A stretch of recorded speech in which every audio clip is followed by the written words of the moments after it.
আসসালামু আলাইকুম, কেমন আছেন সবাই? ফাহমিদাস লিটল কিচেন অ্যান্ড ব্লগসে সবাইকে স্বাগতম। নতুন একটা ভিডিও নিয়ে হাজির হয়ে গেলাম। কেমন আছেন সবাই? আশা করছি ভালো, আলহামদুলিল্লাহ।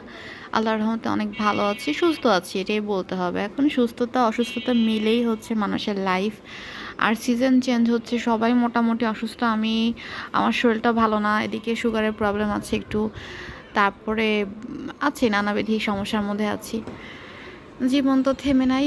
ওই যে আমাদের পুরন বাসার ছাদটা দেখা যায়, এখানে বসে বসে মাঝে মাঝে দেখি, ভালোই লাগে গাছপালা দেখতে। আর এই বসন্তের এই টাইমটা আমার কাছে একদমই ভালো লাগে না, একদমই না। আমার খুবই অপছন্দের একটা সিজন হচ্ছে এই সিজনটা।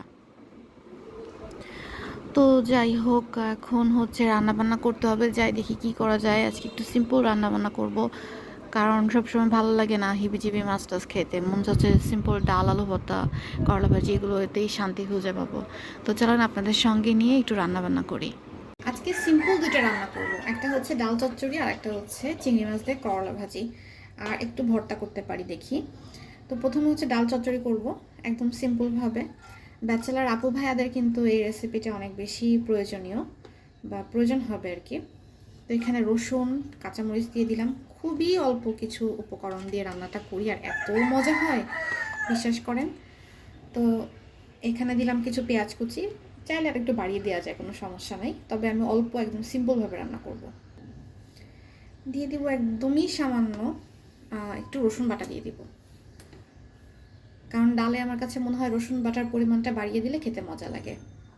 দিয়ে দেবো লবণ 1 চামচ, লবণটা একটু কমিয়ে দিলাম কারণ যদি লাগে না, কারণ প্রেশার কুকারে যেহেতু রান্না করছি, এখানে তো বাড়ানো কমানো সিস্টেমটা তো পরে যদি আমার লাগে আমি এটা বাড়িয়ে দিতে পারবো, কিন্তু যদি বেশি দিয়ে ফেলি পরে আর কমানো সিস্টেম থাকে না।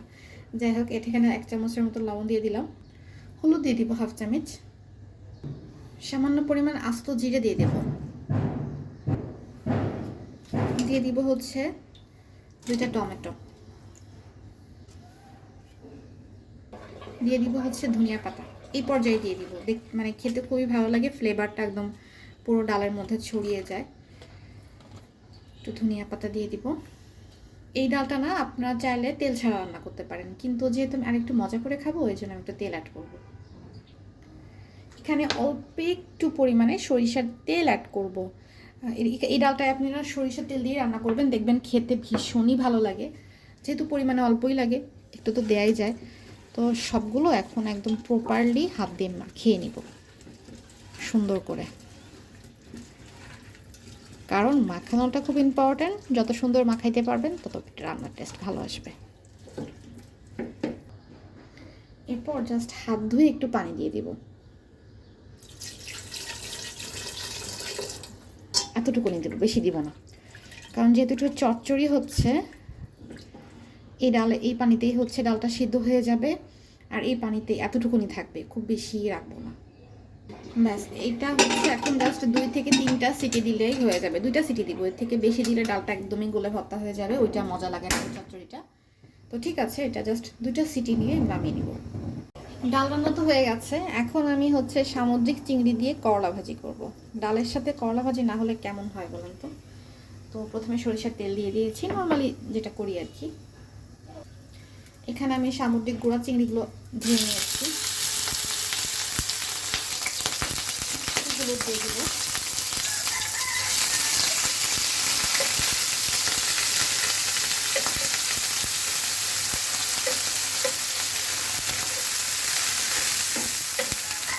একটু লবণ দিয়ে দেবো।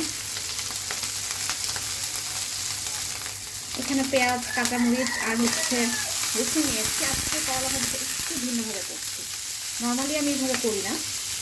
আপনারা তো জানেন যে আমি কীভাবে করলা ভাজি করি, আজকে একটু রেসিপিটা ভিন্নতা আমার ট্রাই করবো, কারণ একভাবে রান্না করতে আমার ভালো লাগে না, আমার কাছে রান্নার ভেরিয়েশন আনতে ভালো লাগে। পেঁয়াজ মরিচটা যখন একটু ভাজা হয়ে যাবে, মানে অল্প একটু ভাজা হবে, খুব বেশি না, তখন একটু আদা রসুন বাটা দিব, জাস্ট 1 চামচের মতো, এর থেকে বেশি না। একটু লবণ দিয়ে দিব, হলুদ দিয়ে দিব, সামান্য একটু পানি দিয়ে দিব। এখন মশলাটা একটু কষিয়ে নেব, যে আদা রসুন দিলাম না, ওইটা যাতে রসটা চলে যায় তার জন্য হালকা একটু কষিয়ে নেব। গতানুগতিক রান্নার থেকে একটু ভিন্নভাবে রান্না করতে পারলে ক্ষতি কী বলেন? আর আমি চেষ্টা করি যে বিভিন্ন টাইপের রান্না শেখার, দেখার, কাউকে যদি দেখি ইউনিক কিছু করতে, সেটা আমি মানে চেষ্টা করি। কিন্তু অনেক সময় দেখা যায় যে আমার কাছে মুখে ভালো লাগলো না, সেই রেসিপিটা হয়তো আমি শেয়ার করি না।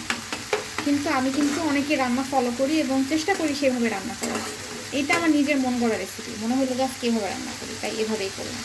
এটা কিন্তু চাইলে বড় চিংড়ি দিয়ে করলেও অনেক মজা লাগবে। আমি তো ছোটো চিংড়ি দিয়ে করলাম, এটা যে একটু সাইজে বড় যে এই চিংড়িগুলো হয় ওগুলো দিলেও ভালো লাগবে।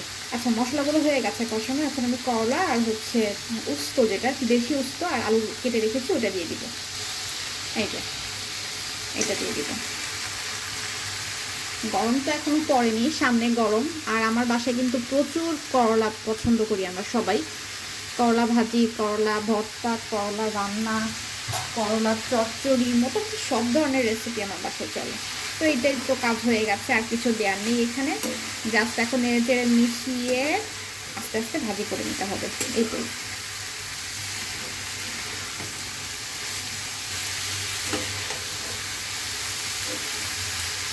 এখন জালটা কমিয়ে একদম লো আছে আমি রান্না করে নিব। আর তেল আর কিছুই অ্যাড করবো না এখানে, আর ঢাকনা দিয়েও ঢাকবো না। করলা রান্না করা হচ্ছে তিতা হবে না আপনি যদি এটা না ঢেকে রান্না করেন, কিন্তু করলা ঢাকলে কিন্তু করলা তিতা হয়ে যায়।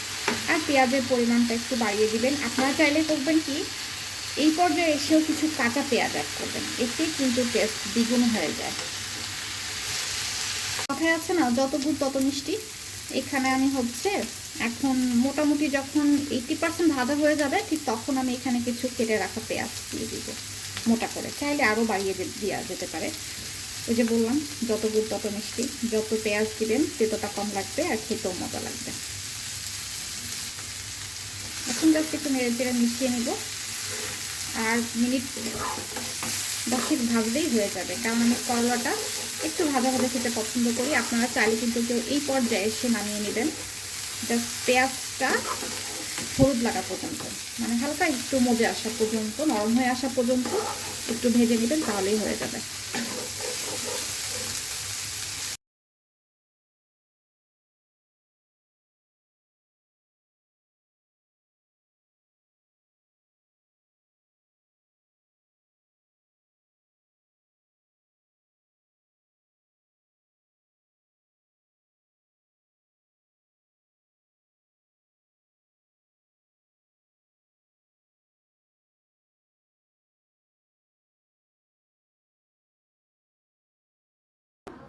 মজাদার করলা ভাজি আর হচ্ছে ডাল, আর কি লাগে বলেন তো?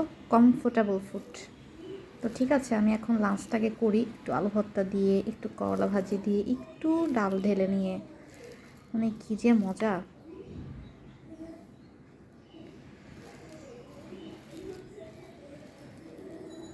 সেই লেভেলের মজা।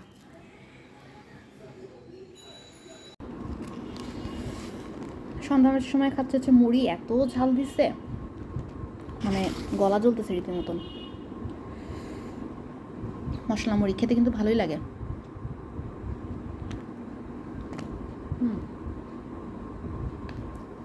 মজা। এটা হচ্ছে গোল, মানে হচ্ছে পিজা। গোল। আর এটা হচ্ছে ট্রায়াঙ্গল। এটা গরিবের পিৎজা। এই যে আমার ছেলের সন্ধ্যার নাস্তা, আর এখানে হচ্ছে পেটিস, এটা আমার আর আপনার ভাইয়ার। তারপর তুমি কি তুমিও খাবা এটা থেকে? আচ্ছা, খাও খাও খাও খাও। কেমন? হ্যাঁ, এটা নাও, মুখে নিয়ে কামড়ে খাও। হ্যাঁ, কামড়ায় খেতে হয়, খাও। আস্তে আস্তে খাও। ঠিক আছে, তো নাস্তাটা করে দেই।